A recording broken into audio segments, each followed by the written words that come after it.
Hey, look, you guys are gonna make my user, Mr. Henderson, very angry. Another religious nut. You believe in the users?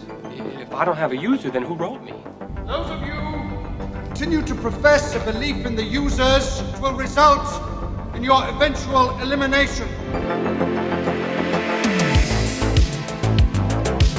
I believed in users once before. And my miracle.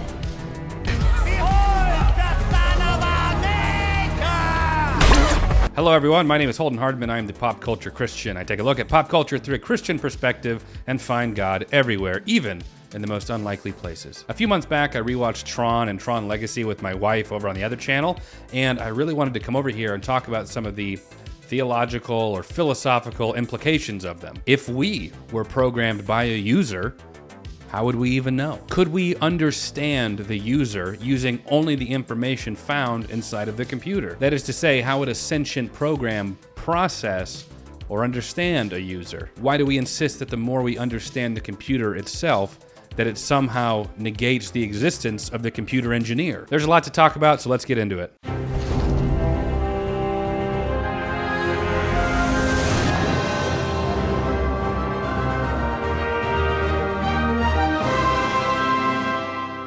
The original Tron film had a much more straightforward Christian parallel than could be said about the sequel, Tron Legacy. A user creates the grid, creates the programs that exist inside of it, and because the realities between the users and the programs are so different, many programs don't even believe in users at all. When I say realities are different, I mean it in the sense that the way we perceive reality is very different than how God perceives reality. We have a very finite, three-dimensional perspective of reality. We are bound in a steady progress forward in time. We move together at 1 second at a time. We can't go back. We can't go forward any faster, at least not yet. Come on, time machine. God has no such boundaries. C.S. Lewis talks about this distinction in his book, The Great Divorce. It's one of my favorite books. Actually, I think I have it sitting here.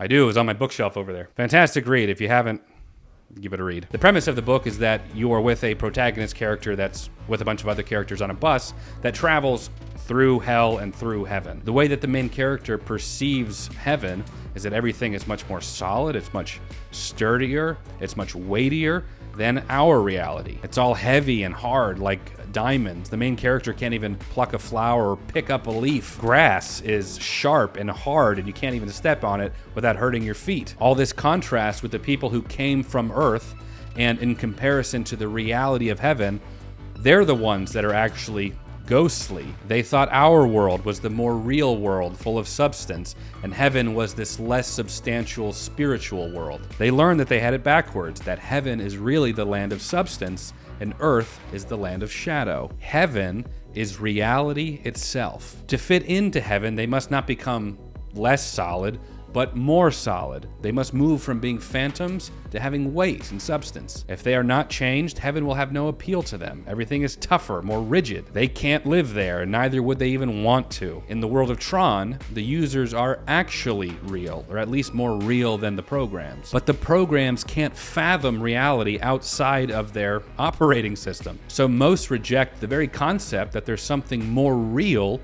than the reality that they currently find themselves in. And that's the same thing for a lot of people. But Tron brings up the cosmological argument that's used for the existence of God. One of the programs even acknowledges this, saying, if there are no users, who programmed me? If I don't have a user, then who wrote me?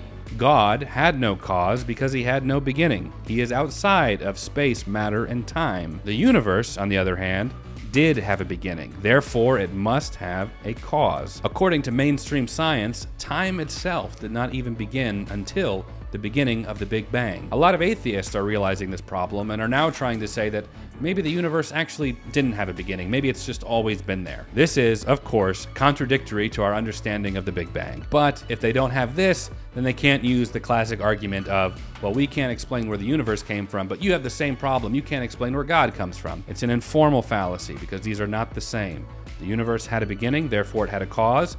God has no beginning, therefore has no cause. They are not the same. Humans are also very similar to programs, down to our DNA, our code. DNA is a molecule that contains the genetic code of all living beings. It is incredibly complex and precise. A single human cell contains something like 3 billion base pairs of DNA, and if even one of those base pairs is changed, even slightly, it can have serious consequences for the cell or the organism. The universe itself is also incredibly organized and complex. The laws of physics that govern the universe are also fine-tuned for the existence of life. And a lot of you have probably heard this argument before. This isn't exactly new information, but let me give you some specifics. If the gravitational constant was even just slightly different, stars would not be able to form and life would not be possible. The weak force is just the right amount of strength for complex atoms like carbon and oxygen to form, which are essential for life. If it was just slightly weaker, it wouldn't be possible.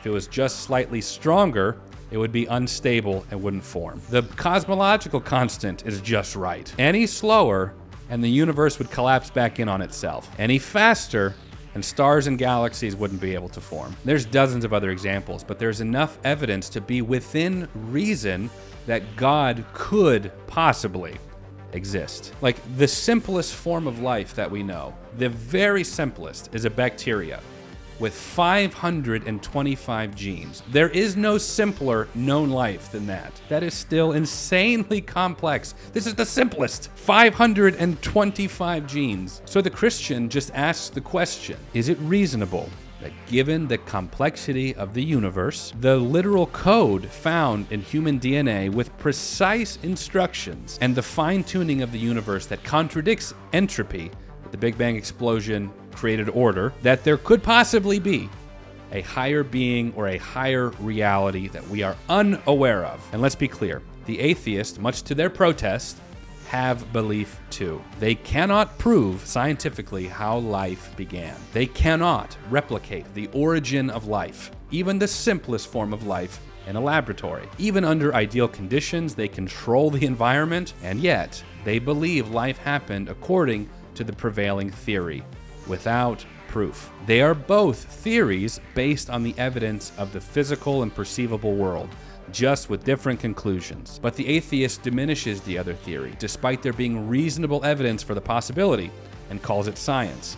That is not being intellectually honest. The evidence of human programming is so compelling. A new theory among secularists has been emerging that our reality is in fact a simulation, just like the world of Tron. Even Neil deGrasse Tyson, many of you are probably more than familiar with him, was absolutely convinced of it. Though in fairness, later on, he does say that he no longer believes that we're in a simulation. Imagine a day where you can simulate a world so perfectly, humans so well, that you can recreate every single neurosynaptic thought you could have, but now you're in the simulation on the computer. And then they make a world all the way on down. Right. It could be hundreds, thousands, billions. Which of these universes are you going to land in? The first one that's real, or the gazillion that are not? 1 in a zillion, you're the real universe, and 999 gazillion to 1 that you're a simulation. How appropriate that it might be accepted that we are in a simulation created by higher beings in a reality that we can't perceive, but the notion that that higher being could possibly be God. That's religious absurdity. There are comments that talk about how genius the notion is, how humble of Neil talking about the unknown with such passion. And Christians are like, this is kind of what we've been talking about for like thousands of years. Some of the programs in Tron acknowledge their own complexity and the complexity of the universe around them as being sufficient evidence to believe in users, despite not being able to actually see them. The book of Romans talks about this in relation to God as well. For since the creation of the world, God's invisible qualities, his eternal power and divine nature, have been clearly seen, being understood from what has been made, so that people are without excuse. This concept in Christianity is called general revelation. I don't know who built my home. I never met the contractors. I wasn't there when they put the walls up or when they laid the concrete foundation. But it is reasonable for me to believe, without ever having seen these people or met them, that labormen built my home. It's certainly more reasonable than the wood just formed along with the nails and concrete in an explosion and organized itself in such a way that my house was a byproduct. I'm straw manning here a little bit, but what the atheist does is looks at how creation works, how it functions, and then uses that as evidence that there is no God nor a need for God. They look at how cells work, how DNA interacts and reproduces, how gravity works and how it influences the planets and the stars, how cosmic background microwave radiation helps us understand the early phases of the universe. And they see all this complexity, all this order, all this design, and yet conclude there is no designer. They don't even allow the possibility, which is ironic because if you were to ask any of these atheists, they would claim that they're actually some of the most open-minded people you'd ever meet. A lot more open-minded than those spiritual people. Likewise, it doesn't matter how complicated a computer is in relation to a program. They could begin to understand the physical realm of the computer. They could learn about circuitry. They could discover their own unique code in the same way that humans have our own unique set of DNA. They could learn about something called hardware and how it interacts with software, and that allows their universe to work and operate together. They could learn about their own operating system and understand the limitations of their digital world based on things like RAM or internal memory or processing power. And what some of these programs fail to realize, and what a lot of people fail to realize, is that the more complicated the computer or the universe is, the harder it is to rationalize it without a creator. That by somehow understanding the creation itself better, it negates the necessity of a creator, when in reality, it demands it. Now, the sequel, Tron Legacy, is, in my opinion, the better film, filled with one of the most banger soundtracks ever. It strays into a different philosophical territory than the original, but it does maintain some similarities. The creator of the grid is trapped in his own creation. He created a program in his image called Clue, who became corrupt and took over the system in hopes of making it a perfect system without the creator. And unlike our selfish creator, I will make their world open. In doing so, he actually bastardized it and ruined it. Out there is our victory! Flynn's son would eventually come into the grid and give the programs a new hope and a new faith in the users once again, especially after he was being persecuted in the games and his divinity was only realized after he began to bleed on the floor. User. The characters in the movie take note and are impressed at the mere implication that Sam Flynn is a user, but more so that he's the son of Kevin Flynn, the great creator himself. They even use religious lingo like, "Behold, the son of our maker." Behold the son of our maker! Rid it of the false deity who sought to enslave us. It's not too hard to see some Christian similarities, is it? The biggest differences between Christian theology and Tron Legacy is that the God parallel, in Tron it's Kevin Flynn, Christianity it's God, is that Kevin Flynn is a very fallible, very imperfect man. You promised that we would change the world together. Which is why Clue is fallible. As Flynn explains, You wouldn't know that because I didn't when I created you.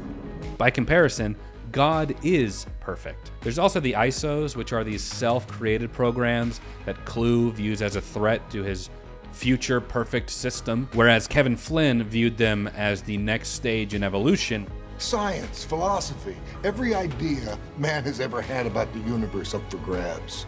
This was, according to Kevin Flynn, the natural progression that was outside or greater than the creator's control. This more echoes a secular opinion of God, that mankind is supposed to naturally grow or evolve beyond the need for a creator, possibly even evolving beyond the creator himself. It's more Greek God in that Zeus is imperfect and he's undone by his own creation. It emboldens the modern era perspective of God, that God changes with the times, instead of God being the never-changing God of Scripture. Now, while the conscious viewer may not be aware of the implication, it could plant the seed that if there is a God, are we created like programs, or did we spontaneously come about like the ISOs? Does God have a design or a plan for us? Or is he merely reacting to our existence? Is he involved at all? Or is he hidden away somewhere on the outskirts, kind of like how Kevin Flynn was at the beginning of Tron Legacy? Now, ultimately, I view this movie at face value. This isn't Little Light Studios after all. But the silver lining is that even if the filmmakers are embracing the ever-pervasive Western view of religion and making that subtlety known in their film, the Christian can still take a very solid, very relevant, very important takeaway from this film. And that is that man fails miserably at playing God.